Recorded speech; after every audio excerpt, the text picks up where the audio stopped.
بسم الله الرحمن الرحيم الحمد لله رب العالمين سليمان كولبالي abla andal jité ni sokoma ma fo yini wati mba anga fo wati parce que mako mo lame do be shula do be clé do be somola ngawta bala nga sokoma fo ligere bon ay mba fe ko wati de fo pour que be ki ni rosoro ni ko ni sokoma sa e mo mo be shula wo afo jogoti ah bon lu fana ba donga fo am sokoma da fela abi to wala maintenant ko ni wati abi bembe mo ubi ama fo abi ko mo la ni mamu kulobana ni wati na ibe jia fo mfa ni sokoma ni clé ni wula ni shu o be ka chawo na ko da kurba kala ni wati awni wati ani wati aha aba ibi shula obi kile abe wati sanga ani wati na feze le ka watu bo nyona fana okai sanga ni wati mulu bo nyona le bomana gando sanga ani wati sanga ni wati tikile era ma fo sisa i ba soro ame mu wati mi fo sisa ante so wada fela la do be kile an fela la do be shu fela la o wati sanga fana wi fana tikile awa Allah akbar wa eru tikile tikile i ba soro never this be ambi i ba soro ni be bena be Ghana bi i ba soro 11h be ni be fan wore fe ba soro yelemano no donc o différence ayo Suleiman Koulibaly able ko ñi e dunay juma dunay ñi ne dugutigi da kono mais o bela ko ñi bi bo ka ne soro ka ki ubukun able bamanangando e mo famu o koro yi mi anga ñongo mine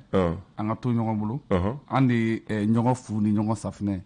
agara aglera chugo anti ta ka ñongo to able kuma in fokun bakuruba yera wi ayo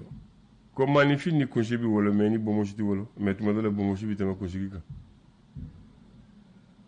nubuke babono kote able o ba fe ko mo de foyin bon ni ka famiyali la ne ka denmisɛnnin famiyali la i bɛ den dɔ wolo able a bɛ tɛmɛ i la i bɛ den dɔ wolo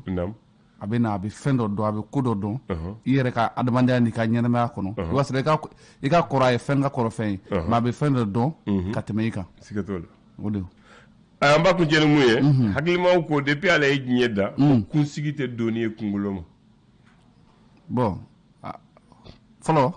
tiɲɛ don nka bi ma ne ma rasaw ye non o ye ko wɛrɛ ye filɛ an bɛ diɲɛ de kɔnɔ bon normal la kunsigi man ka kɛ doni ye kunkolo ma parce que a dabɔra a kama kunsigi mana bɔ a la cogo cogo kunkolo bɛ s'a kɔrɔ o y'a normal ye nka bi a bɛ cogoya dɔ la i b'a dɔn diɲɛ fana bɛ yɛlɛma bɛ kɛ dɔw yɛrɛ bɛ i bɛ taa sɔrɔ kunsigi yɛrɛ t'a kun mais mini fitinin b'a kun doni dɔ a bolo a bilɛ a kɛlen don a bɛ degun caman lase a ma o fana bɛ kɛ ko rasaw ni sɔgɔma dɔ fana ko kunkolo tɛ di a tigi kɔ dɛ abada a b'a yɛrɛ ayi a bilɛ o kɔni cogo di kun bɛ den kuntigi kɔ cogo di ayi non ayi a bilɛ kɛcogo foyi t'o la dɔ fana b'u jaabi ko kun bɛ di mais kun tɛrɛ tɛ di kun bɛ di kun tɛrɛ tɛ di awɔ cogo di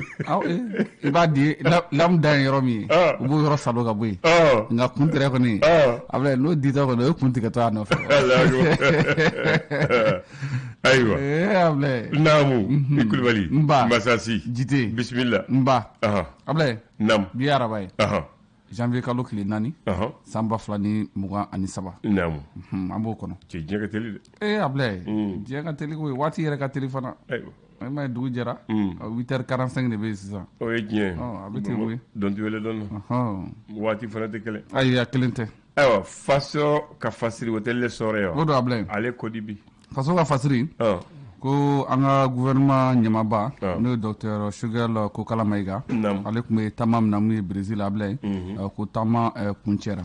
taama kuncɛli kɔfɛ docteur Choguel Kokala Mayiga ale tun bɛ kunnafonidilaw ɲɛma yen nɔ a kumana a yira k'a fɔ ko ale kɔnɔ nisɔndiyara kosɛbɛ mun ye bonya taara ka da ale kan a n'a ka taamaɲɔgɔnw bɛɛ lajɛlen minnu kun bɔra mun ye Mali kɔnɔ k'u kun da Brésil kan Mali tɔgɔ la ko mun ye Brésilien k'u y'u bonya kosɛbɛ abilɛ ko nka ko fana k'olu fana ma to kɔ dɛ ko bonya fana kɔnɔna la olu fana y'u profiter abilɛ u bɛ se ka laɲini fɛn fɛn kɛ u bɛ se ka sɔrɔ fɛn fɛn ɲini k'u se k'o lasɔrɔ cogoya mun na abilɛ k'u y'o baaraw bɛɛ bila sen kan walasa o fana o sɔrɔ bɛ se ka kɛ sɔrɔfɛn cogoya mun na mun ye Brésil ale mara o kɔnɔna la bilen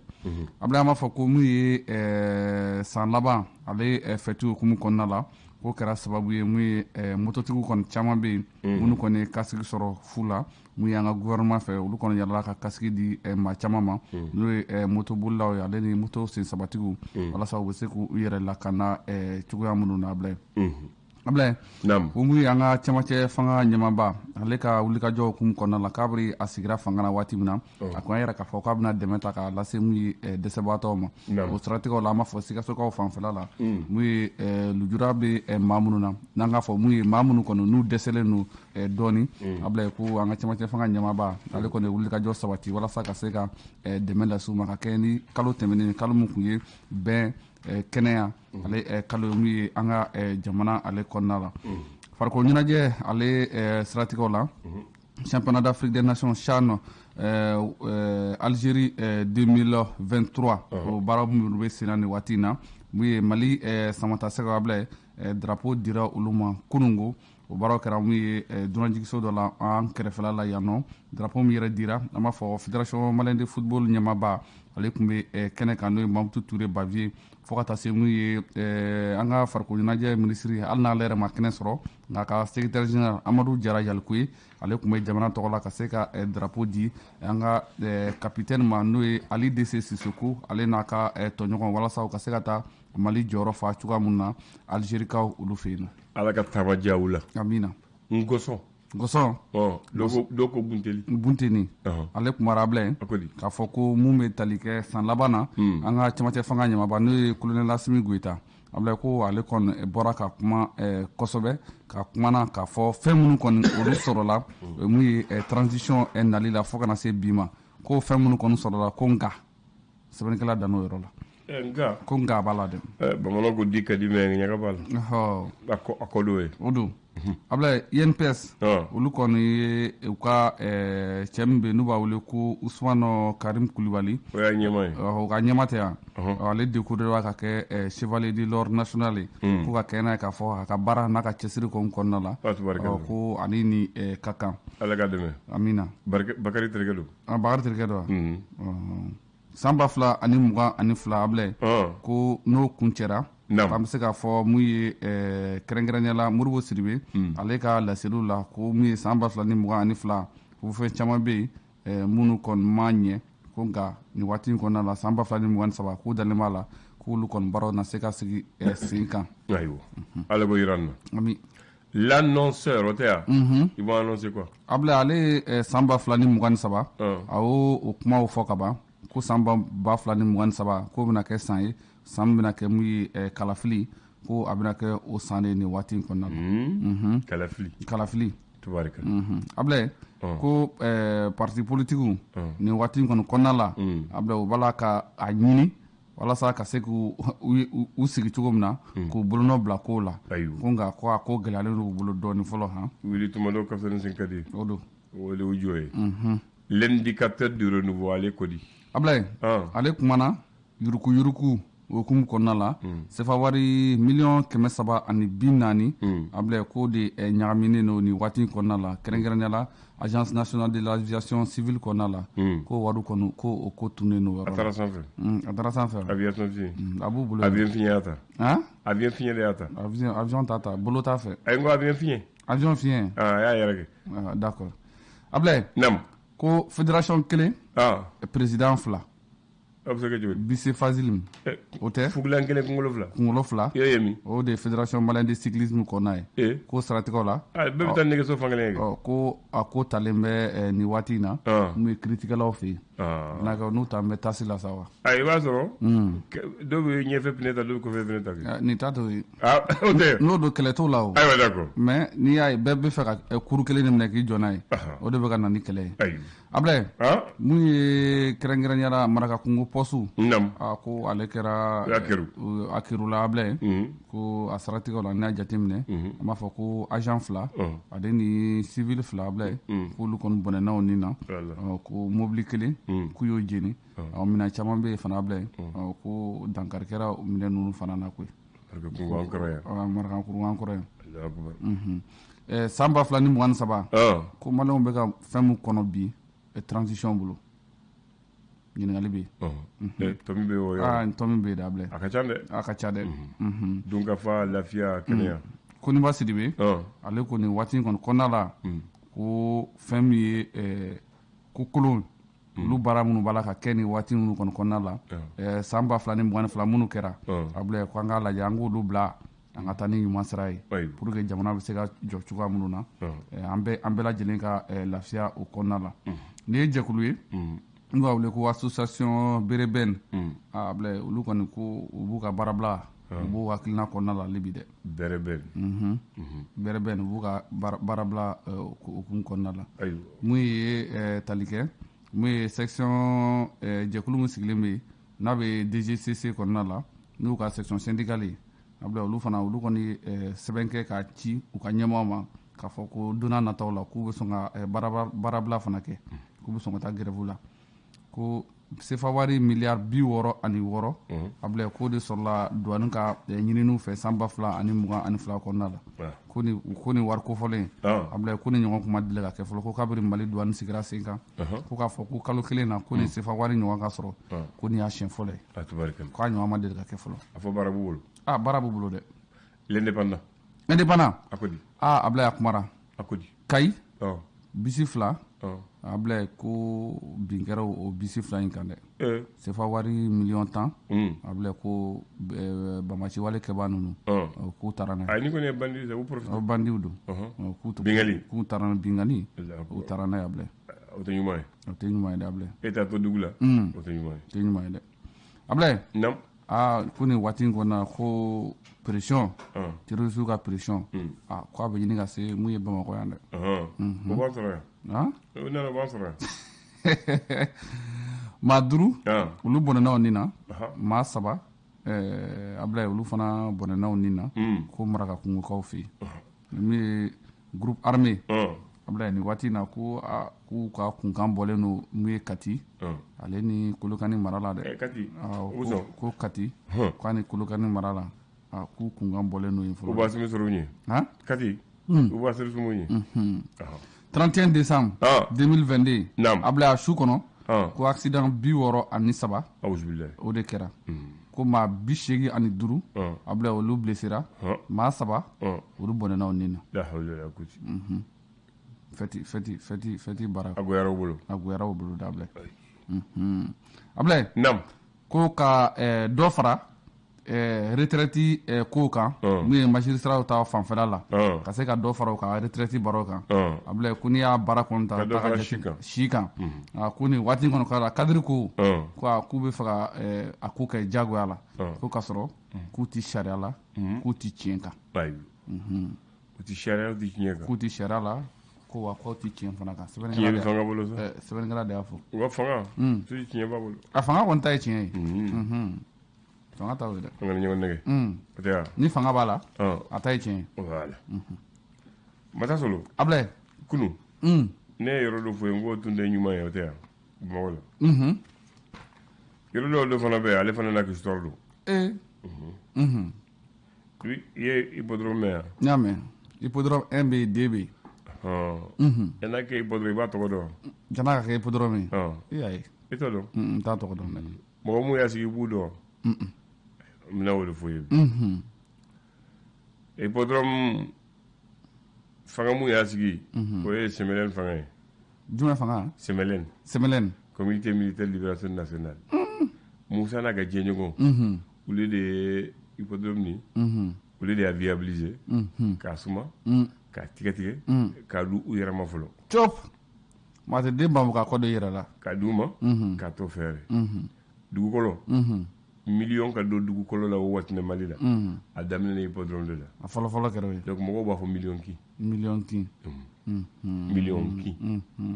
kin o kin nin Musa Traoré ka so bɛ yen